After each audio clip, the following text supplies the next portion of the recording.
Bien, os explico los conceptos básicos y elementales que necesitáis de trifásica para abordar el estudio de las máquinas eléctricas en general, trifásicas, ya que son sistemas que se consideran equilibrados, ¿de acuerdo? Son equilibrados prácticamente. Entonces, ¿qué es un sistema trifásico? La red trifásica está constituido por tres fases más el hilo neutro, que eso sale a la salida de transformador. Si nosotros vivimos en una zona rural, podemos ver la zona de media tensión, hay un transformador donde llegan tres hilos, que son las tres fases, ¿os explico? Y salen cuatro. A veces no se percibe porque pueden ir trenzados, pero serían tres fases y un neutro. Quiero decir que en nuestra casa, si es una vivienda unifamiliar, nos va a llegar una fase y el neutro. Esto es lo que tendríamos en una vivienda unifamiliar. Y ahí tendríamos la tensión que se llama de fase, que aquí en Europa estamos hablando de 230 voltios.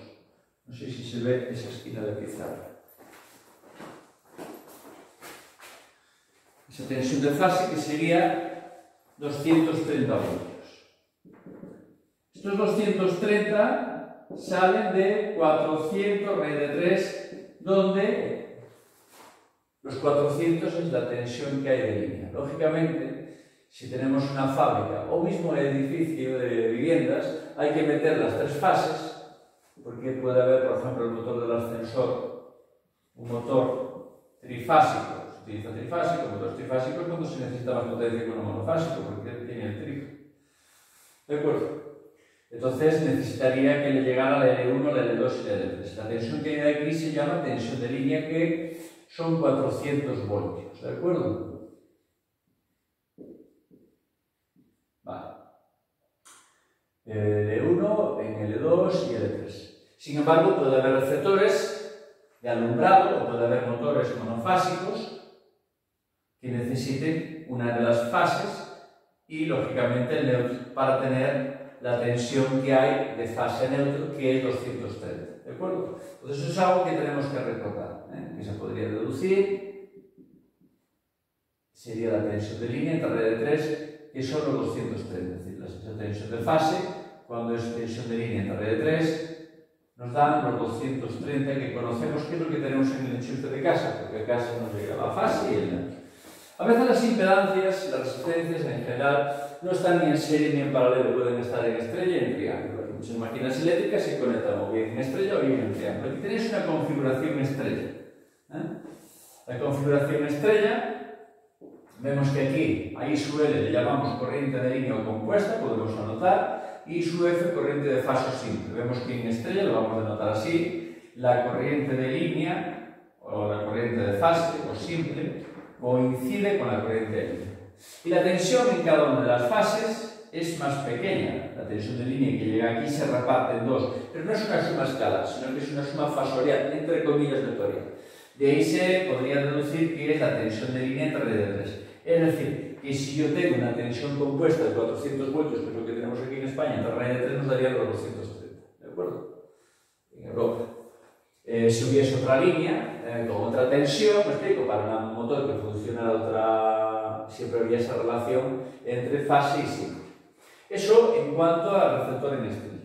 Si yo tengo un receptor que está en triángulo, un motor que sus bobinados estén conectados en triángulo, fijaros que aquí la corriente de fase se intuye que es más pequeña. La corriente de línea parece que es 2 de fase, o esta de línea 2 de fase, o esta de línea 2 de fase, que nadie ponga así que se cancela, porque son corrientes alternas que van y vienen, son corrientes armónicas que en la red europea van a 50 Hz. Entonces es un sentido que tomo de referencia. Pero intuimos que son más pequeñas. ¿Y son más pequeñas en cuánto? Pues en ese raíz de 3 que os digo.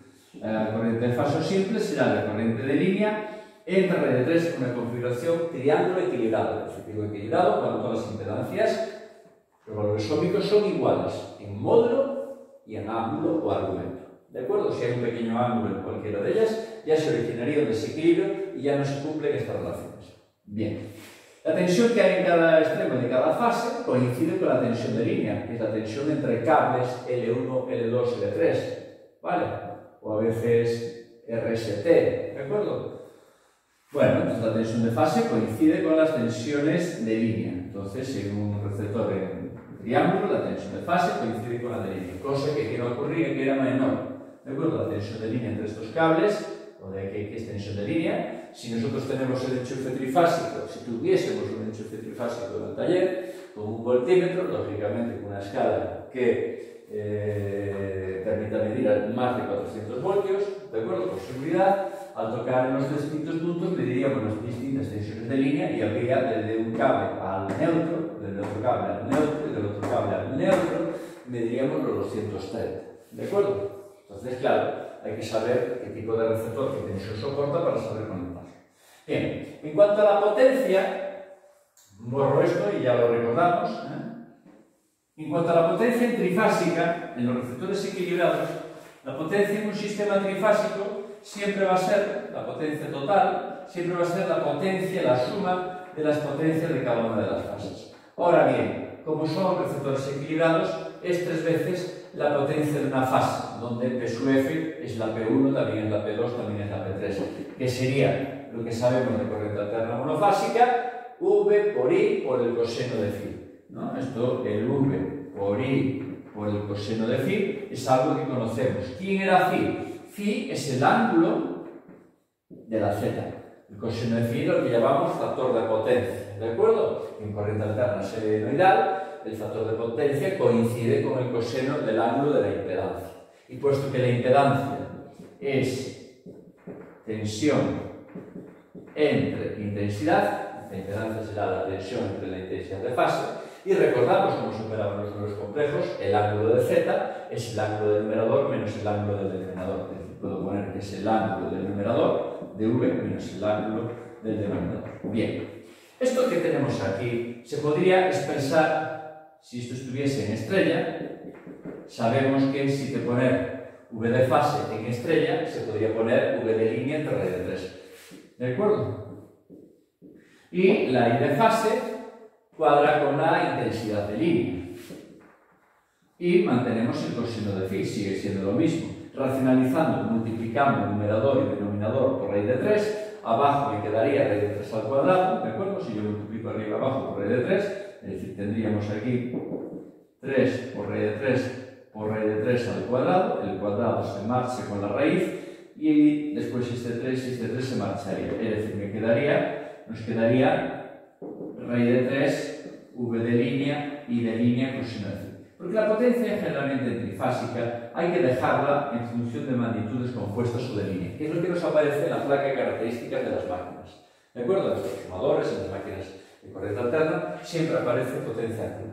Si esto estuviese en triángulo, pues sería lo mismo. Sería lo mismo. ¿Qué pasa? En triángulo se cumplía que la tensión de fase cuadraba con la tensión de línea, ¿vale?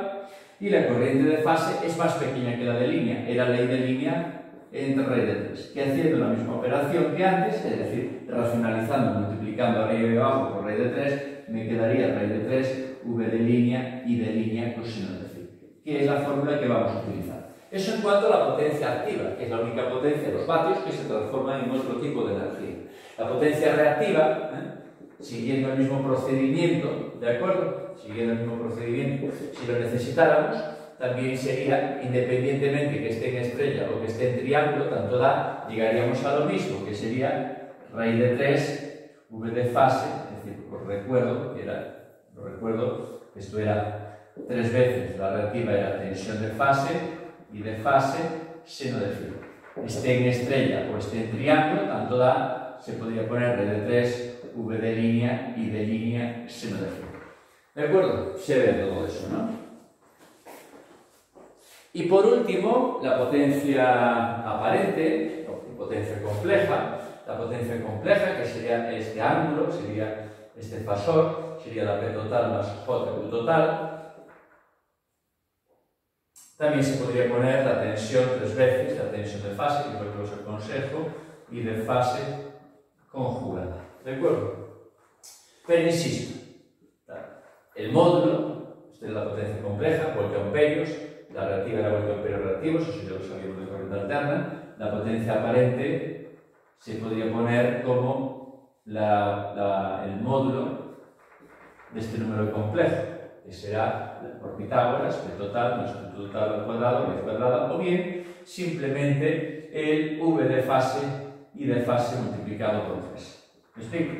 Pero bueno, generalmente las máquinas eléctricas, para los problemas y para las pequeñas cuestiones que se puedan hacer a nivel de bachillerato, con la potencia activa llegaría, ¿de acuerdo? ¿Vale?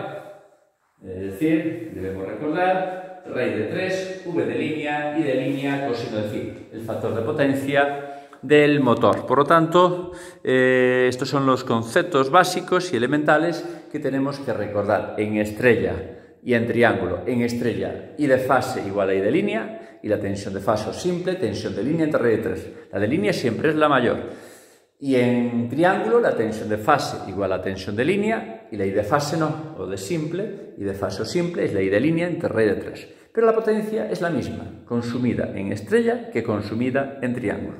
¿De acuerdo? Por eso en los siguientes vídeos que envío de motores eléctricos había dicho o diremos que esté el motor conectado, motor asíncrono, en triángulo o en estrella, absorbe la misma potencia de la red. ¿De acuerdo?